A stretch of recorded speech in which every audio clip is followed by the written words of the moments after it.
Hello everyone, welcome to career पाठशाला where your career is my responsibility। तो जैसा कि आप अपनी स्क्रीन पर एसएससी का देख ही पा रहे होंगे लोगों, आज एसएससी की तरफ से आपके लिए बड़ी ही अच्छी न्यूज़ है कि एसएससी ने जेई के लिए पोस्ट को निकाल दिया है। जेई मतलब जूनियर इंजीनियर। आप यहाँ पर देख पा रहे होंगे कि junior engineer civil, mechanical and electrical, right. So ये आपके लिए पोस्ट बहुत अच्छी हैं, तो इनके लिए आप जाइए और इनको देखिए। देखिए, सबसे पहले यहाँ पे देखते हैं कि डेट्स फॉर सबमिशन। डेट्स क्या है हमारे पास? 28 तारीख से शुरू हो चुकी है बात और 18 अप्रैल तक ये फॉर्म आप रजिस्टर कर सकते हैं। लास्ट डेट जो है वो 18 अप्रैल है।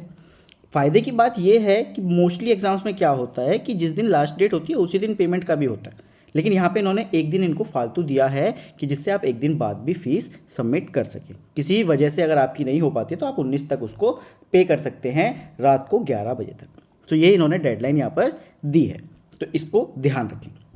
दूसरा, टेंटेटिव शेड्यूल दिया है इन्होंने पेपर 1 के लिए, जो कि आपको बताया गया है कि 4 से 6 जून के बीच में कभी भी हो सकता है। ये टेंटेटिव है, मतलब बदल भी सकता है।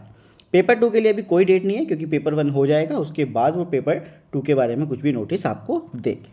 चलिए, आगे बढ़ते हैं। अब आगे यहाँ पे आप देख पा रहे होंगे कि government strives to have a work force which reflects gender balance and women candidates are encourage to apply. इससे कोई मतलब नहीं है, इसका सिर्फ सिंपल सा एक ही मतलब है कि जो एग्ज़ाम फीस है वो 100 रुपीज़ रखी गई है। जनरल ओबीसी वालों के लिए वो आपकी कितनी रखी गई है? 100 रुपीज़ रखी गई है। एससी एसटी वालों के लिए क्या है? वो 0 है। और जो फीमेल्स हैं वो किसी भी कैटेगरी की हों, उन सब के लिए 0 ही है। तो ये इस तरीके से एनकरेज हो रहा है, राइट। चलिए आगे बढ़ते हैं। आगे देखते हैं कि हमारे पास क्या क्या डिटेल्स हैं पोस्ट की। तो आप यहाँ पर पोस्ट की डिटेल्स अगर आप देखोगे तो आपको दिख रही होंगी कि बॉर्डर रोड्स ऑर्गेनाइजेशन में है, राइट। इसमें भी है अप टू 30। अभी देखो 30 एज है, किसी में 32 है। देखो मिनिमम एज के बारे में यहाँ पर बताया नहीं गया, लेकिन अगर मैक्सिमम एज की बात करें तो 32 रखी गई है CPWD और CWC के लिए, और उसके अलावा कोई भी पोस्ट है उसके लिए 30 मैक्सिमम एज है। तो इस एज को ध्यान रखना कि CPWD के लिए 32 है और CWC के लिए 32 है, बाकी सबके लिए 30 रखी गई है, और मिनिमम एज का कुछ भी यहाँ पर नहीं बताया गया।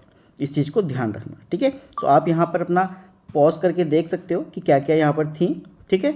और आगे अगर हम बढ़े यहाँ पर तो देखो सैलरी की बात शुरू में हो चुकी थी कि सैलरी आपको जो है 7th पे कमीशन के हिसाब से मिलेगी, राइट।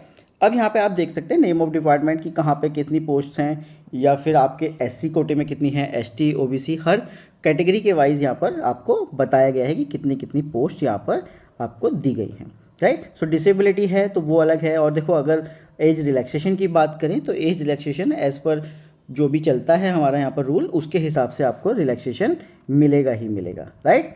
अब यहाँ पे आप देखिए नेचर ऑफ फिजिकल डिसेबिलिटी, मतलब डीफ डम जो होते हैं, मतलब हार्ड ऑफ हियरिंग जिनको कम, तो उन सब के लिए भी अलग से कोटा रखा गया है, या फिर उनके लिए भी अलग से कुछ प्रोसेस रखा गया है, ठीक है। सो ये फॉर्म आपके लिए बहुत ही ज़रूरी है भरना अगर आप एसएससी की प्रिपरेशन कर रहे हो।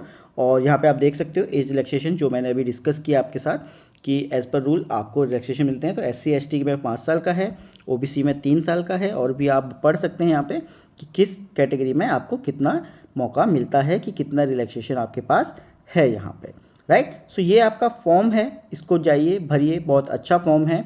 और आई होप कि आप लोग अच्छे से प्रिपरेशन करें और इसको फॉर्म को भरें और अच्छे से एग्ज़ाम को भी क्लियर